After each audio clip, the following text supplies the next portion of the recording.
Los eventos deportivos parecen predecibles. Jugadas rápidas, riesgos habituales y el rugido usual de la multitud. Pero en raros momentos, los últimos segundos de un atleta se desarrollan frente a todos sin ningún aviso. Estas 6 historias muestran cuán rápido un evento ordinario puede convertirse en algo mucho más serio. Era el 7 de marzo de 2015. En una pequeña comunidad de Kansas, durante una exposición de deportes de primavera celebrada en un estadio local. El clima afuera estaba despejado y la multitud adentro aumentaba gradualmente.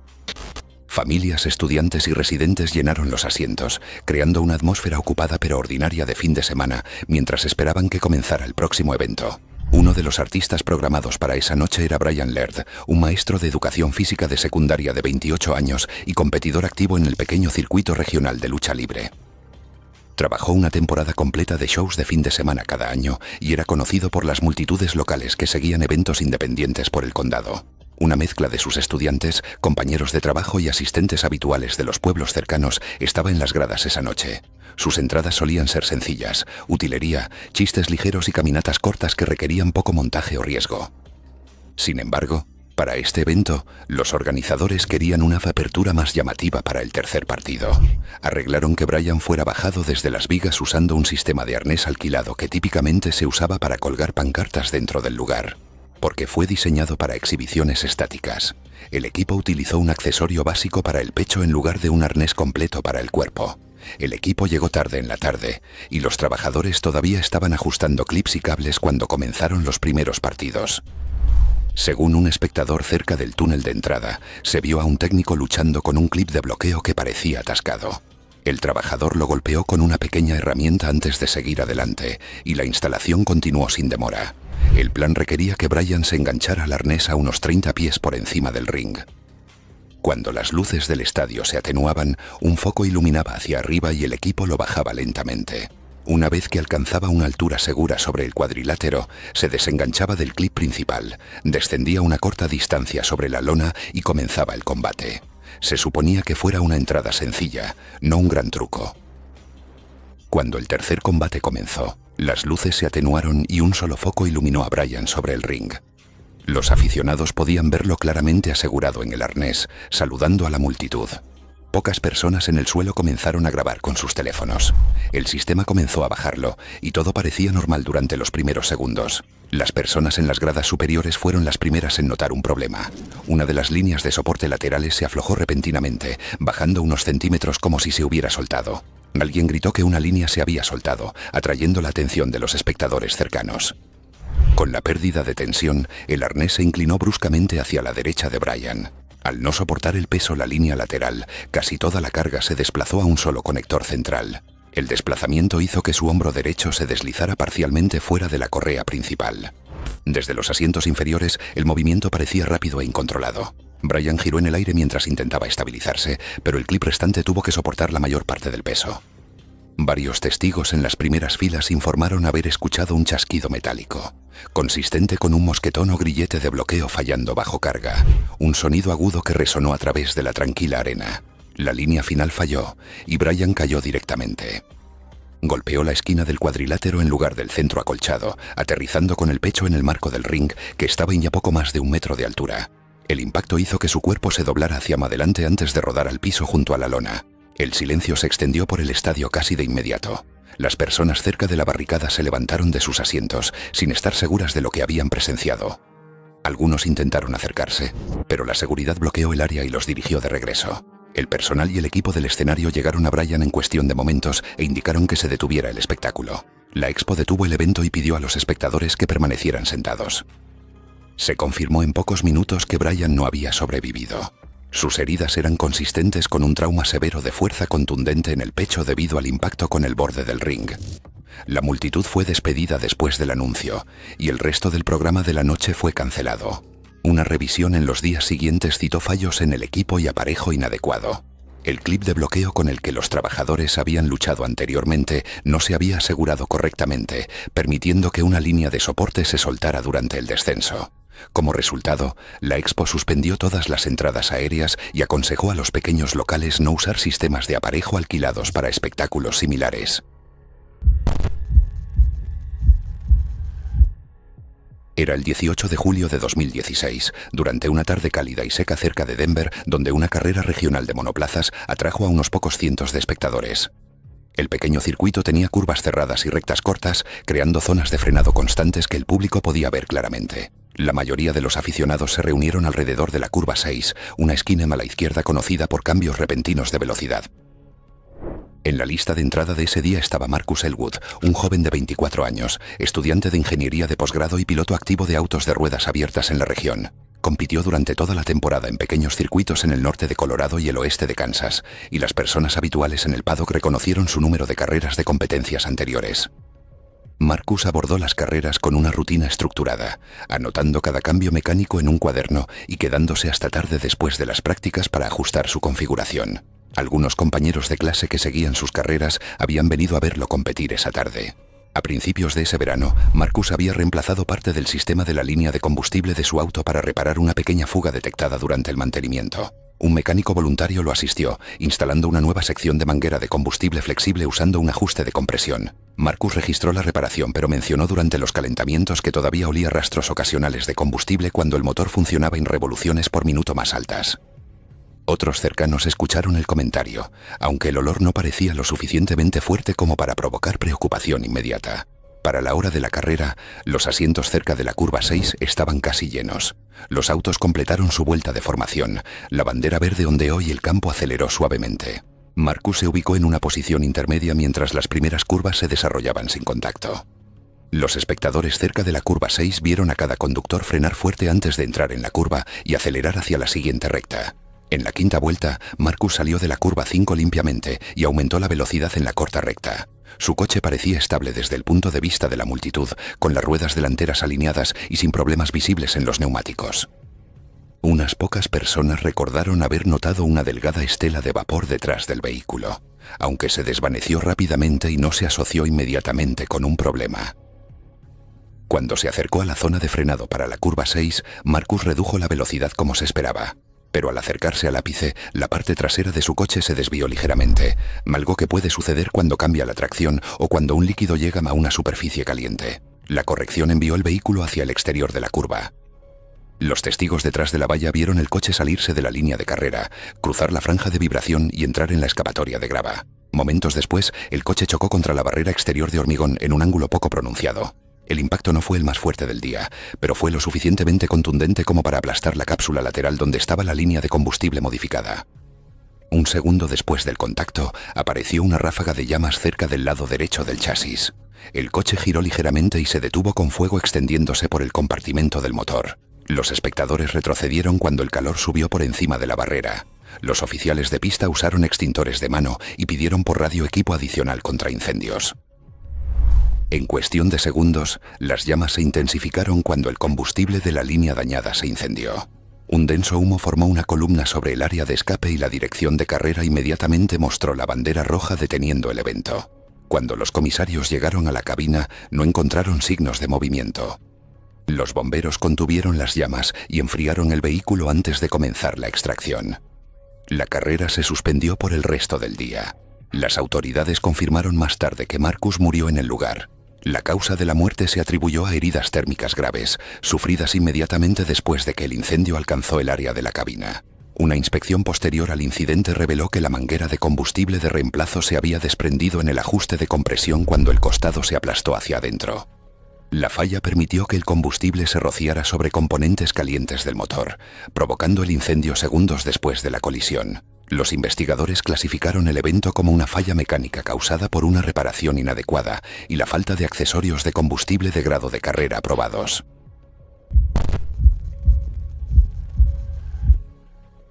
Era el 9 de febrero de 2017 y un partido de playoff regionales estaba en marcha en un gimnasio universitario en el área de Monroe.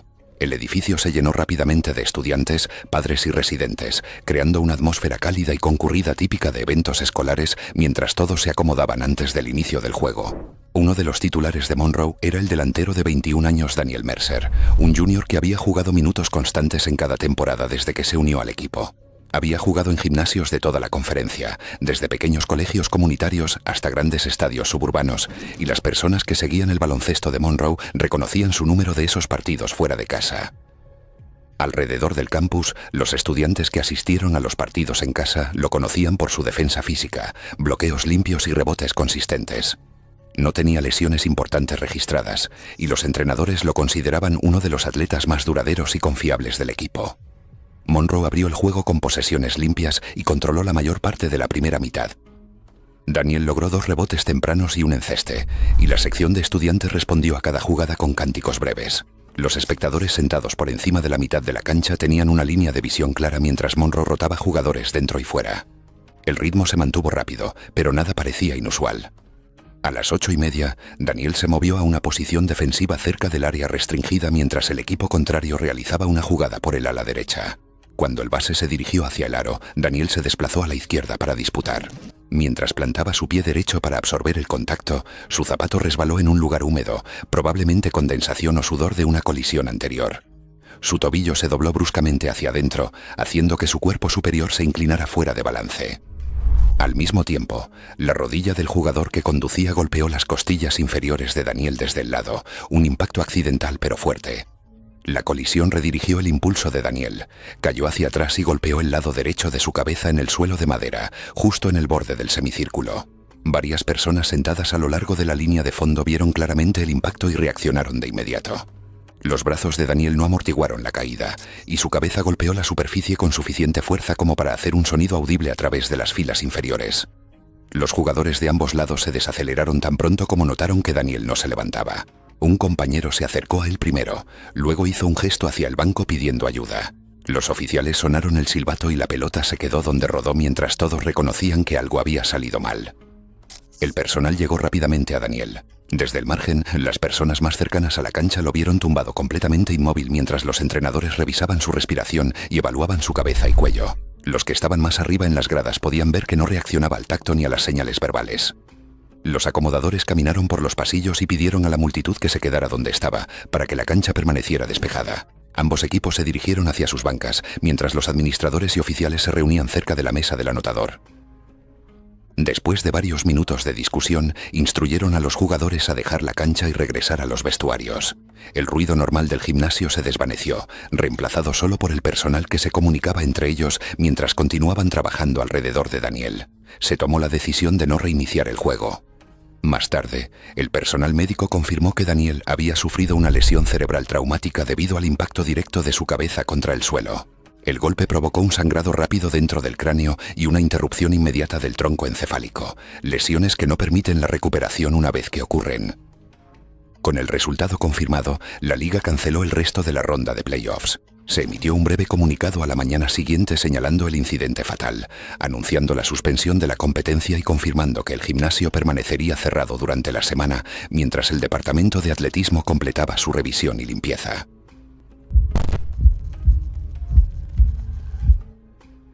Era el 22 de octubre de 2018, en Osaka durante un partido de voleibol de pretemporada. El clima afuera estaba fresco y seco, mientras que dentro de la arena mediana el aire era constante. Los espectadores observaron desde las gradas mientras los equipos realizaban calentamientos rutinarios y jugadas iniciales. Un equipo femenino de Seattle estaba en Japón para una breve serie de exhibiciones. Una de sus atacantes exteriores era Lauren Bryce, una veterana de 32 años de 6 pies y 4 pulgadas que había jugado profesionalmente en el extranjero durante varios años. Durante la gira de exhibición, Lauren se adaptó mejor al viaje que la mayoría. Los fanáticos sentados cerca de la zona de calentamiento del equipo ocasionalmente la observaban estirarse entre los ejercicios, notando su rutina cuidadosa y deliberada antes de regresar a la cancha. Los 2 primeros sets se movieron rápidamente, con largos intercambios y jugadas limpias de ambos lados. La multitud de Osaka aplaudió tranquilamente después de cada jugada. Los bancos estaban llenos de toallas, botellas de agua y tableros de clip mientras los entrenadores se paraban a unos pocos pies detrás de la línea de límite. A la mitad del tercer set, después de un largo intercambio defensivo, Seattle hizo un cambio. Lauren salió y caminó hacia el banco. Los espectadores sentados directamente detrás de esa área tuvieron una vista clara cuando ella agarró una toalla, se secó la cara y se sentó en el segundo asiento desde la izquierda. Su respiración parecía más pesada de lo habitual, pero nada parecía fuera de lugar mientras se recostaba brevemente y observaba el inicio del siguiente punto. Los aficionados cerca del banco primero notaron que Lauren se inclinaba hacia adelante para ajustar su zapato. Se quedó en esa posición más tiempo de lo normal, con sus hombros subiendo y bajando en un ritmo más lento. Un momento después, su postura cambió. Su brazo izquierdo resbaló de su pierna y su torso se inclinó de lado contra el marco del banco. Una compañera a su lado miró hacia ella, extendió la mano y la tocó en el brazo. Cuando ella no reaccionó, el compañero de equipo se puso rígido, llamó a los entrenadores y señaló urgentemente hacia la línea lateral. Las personas en las filas cercanas se levantaron para ver qué estaba sucediendo. El juego continuó brevemente hasta que un jugador contrario señaló hacia la línea lateral y el árbitro detuvo el rally. La atención de ambos equipos se dirigió al banco mientras el gimnasio se quedaba en silencio. El personal llegó rápidamente a Lauren. Los entrenadores atléticos y el personal médico del lugar comenzaron inmediatamente las medidas avanzadas de soporte vital, trabajando alrededor del banco mientras los compañeros de equipo se retiraban para darles espacio. Desde el área de asientos, los espectadores podían ver que aún no se había movido desde que colapsó. El colapso no mostró signos externos de lesión, una presentación consistente con una falla vascular interna catastrófica. Trabajadores del lugar recorrieron los pasillos y pidieron a la gente que permaneciera en sus asientos. Y luego siguió un breve anuncio instruyendo a la multitud a quedarse donde estaban, mientras el personal continuaba su evaluación. Después de una breve discusión en la mesa de anotadores, los oficiales decidieron que el partido no continuaría. Los espectadores fueron dirigidos a salir por el vestíbulo superior, y a medida que el gimnasio se vaciaba, el personal permanecía ubicado alrededor del área del banco. Lauren fue llevada a una zona de tratamiento fuera de la cancha, pero no recuperó la conciencia. Más tarde, un médico forense confirmó una ruptura aórtica aguda vinculada a un trastorno del tejido conectivo subyacente. Los hallazgos se agregaron a la revisión anual de salud y seguridad de la liga, que incluyó recomendaciones para una mayor detección cardíaca y vascular para jugadores que viajan internacionalmente. Los jugadores regresaron a Seattle esa semana de manera silenciosa, mientras la organización suspendía temporalmente el resto del viaje de pretemporada mientras los funcionarios manejaban la logística de viaje y hablaban con el personal de la liga. Fue el 12 de mayo de 2015, durante una reunión de carreras de primavera en Pensilvania. El clima templado y una pista seca atrajeron a aproximadamente 1.500 espectadores que llenaron las pequeñas gradas y se alinearon en la cerca mientras los jinetes aficionados y semiprofesionales pasaban el día navegando por una serie de saltos de 3 pies espaciados uniformemente. Michael Brandt, de 30 años, era un mozo de cuadra y jinete regular en eventos regionales de carreras de obstáculos, conocido por manejar caballos con un ritmo tranquilo y constante. No era muy conocido, pero tenía un pequeño grupo de seguidores locales que seguían sus carreras y algunos de ellos estaban en el encuentro ese día. Después de que el jinete habitual de Solstice Runner se torciera el tobillo, Michael intervino y pasó la noche anterior adaptándose a su zancada más larga mediante vueltas de práctica lentas.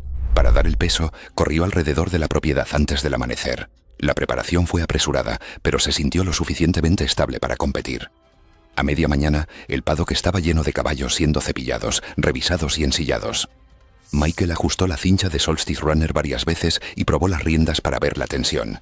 Llevaba colores de carreras prestados y un casco más viejo que mostraba años de desgaste en el acolchado. Los espectadores se apoyaban en la baranda exterior mientras los jinetes calentaban, algunos dando trotes cortos antes de ser llamados al inicio. Cuando el encargado dio la señal del comienzo de la carrera, los caballos se movieron juntos hacia la primera recta. Michael se acomodó en el medio del grupo, dejando que Solstice Runner eligiera un ritmo cómodo. Los primeros obstáculos se superaron sin problemas. La yegua saltó con destreza, y varios espectadores comentaron que la pareja parecía bien coordinada considerando su breve tiempo de entrenamiento.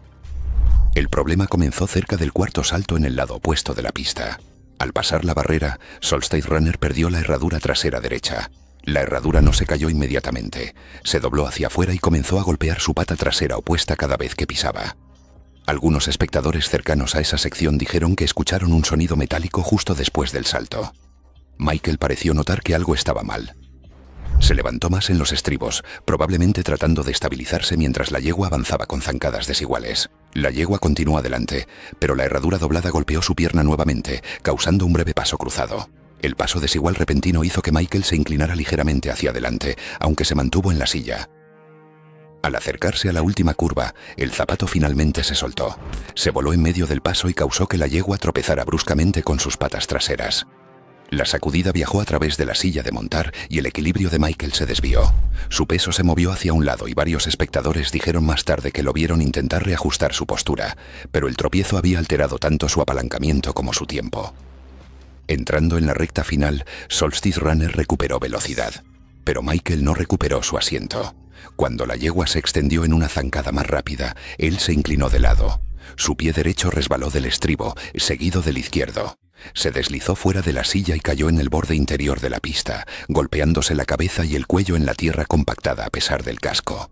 Los encargados llegaron rápidamente a Michael y formaron un bloqueo mientras los auxiliares detenían el movimiento. Solstice Runner fue capturada y llevada al potrero, donde el personal veterinario la inspeccionó y notó las marcas del zapato doblado. En la pista, el personal médico continuó trabajando alrededor de Michael, comprobando signos de respiración o de movimiento intencional mientras los espectadores observaban en silencio desde la barandilla. La zona del interior fue parcialmente cerrada mientras los paramédicos preparaban una camilla y equipo adicional. A pesar de sus esfuerzos, Michael no mostró recuperación en ningún momento, y los paramédicos informaron a los oficiales de la carrera que las lesiones en su cabeza y cuello eran imposibles de superar. Una revisión médica posterior confirmó que Michael había sufrido una lesión fatal en la columna cervical con el impacto en su cabeza y cuello causando un trauma inmediato que no se pudo revertir. Los comisarios suspendieron el resto del programa del día y comenzaron a recopilar declaraciones de los jinetes, cuidadores y cualquier persona ubicada cerca del cuarto salto. Todos los hallazgos, incluyendo el zapato desprendido, fueron añadidos a un informe formal enviado al Comité Regional de Carreras para una revisión completa. Era el 3 de septiembre de 2016 y un partido de fútbol americano universitario estaba en marcha en el norte de Missouri. Un clima cálido y una brisa constante se movían por el pequeño estadio mientras estudiantes, familias y residentes locales llenaban la mayoría de los asientos. Las condiciones parecían normales para un enfrentamiento de principios de temporada. Uno de los titulares era el joven de 20 años, Jacob Sheen, un linebacker externo y estudiante de tercer año de historia que había construido una reputación a través de actuaciones consistentes en los partidos fuera de casa. Había jugado en pequeños estadios en el norte de Missouri y el sur de Iowa, y las personas que seguían el calendario regional reconocían su número de esos viajes. En el campus, su nombre surgía más a menudo después de los fines de semana de partidos fuera de casa, cuando sus compañeros que hicieron el viaje hablaban de sus paradas y jugadas de presión. Vivía en los dormitorios, trabajaba a tiempo parcial en la biblioteca de la escuela y completó el acondicionamiento de verano sin ningún problema. Los entrenadores no habían notado nada inusual en los días previos al partido. El oponente era un rival de conferencia, por lo que la multitud era más grande de lo habitual. Durante los primeros 3 cuartos, Westbrook mantuvo una ventaja constante. Jacob rotó dentro y fuera de las series defensivas, haciendo jugadas rutinarias, bebiendo agua al margen y permaneciendo con la unidad defensiva durante los ajustes. La temperatura se mantuvo en los 80 grados Fahrenheit, y los jugadores usaron carpas de sombra y toallas entre las jugadas. Cerca del final del tercer cuarto, los espectadores en las filas superiores notaron un cambio en el cielo hacia el oeste. Una delgada línea de nubes oscuras comenzó a formarse detrás del estadio, pero no se había observado rayos o truenos, y el radar solo mostraba una célula en desarrollo a varias millas de distancia. El personal del estadio monitoreó las condiciones, aunque no se anunció ningún retraso porque no había indicadores de tormenta presentes. El juego continuó normalmente mientras los entrenadores rotaban jugadores para manejar el calor. A mitad del último cuarto, el viento cambió bruscamente y la temperatura bajó varios grados en minutos. El cambio repentino llevó a los oficiales a conferenciar de nuevo con el personal, pero al no detectarse rayos ni oírse truenos, el juego continuó mientras se seguían monitoreando las actualizaciones del radar. Jacob entró al campo para otra serie defensiva. La ofensiva contraria se alineó cerca del medio campo.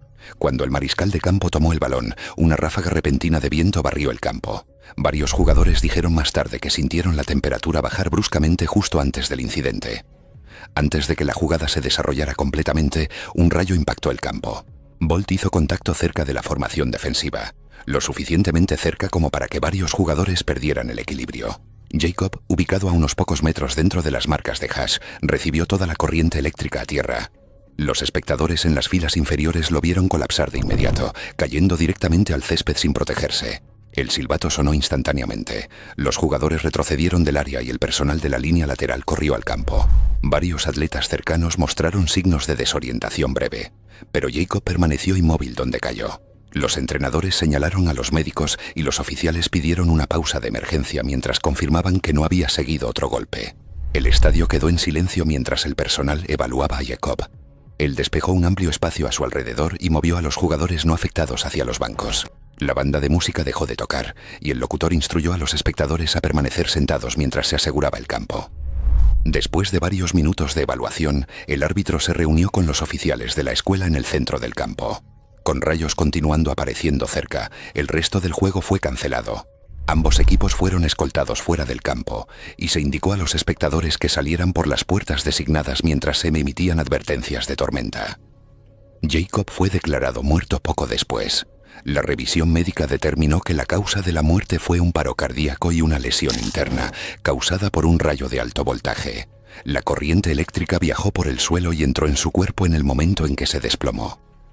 Los oficiales señalaron que el tipo de golpe que recibió suele ser fatal al instante. La universidad presentó el informe de incidente requerido, suspendió todas las actividades de fútbol por la semana y emitió un breve comunicado confirmando que el partido había terminado temprano debido a una emergencia fatal relacionada con el clima. Gracias por ver. Si te gustaría ver más videos, no olvides suscribirte.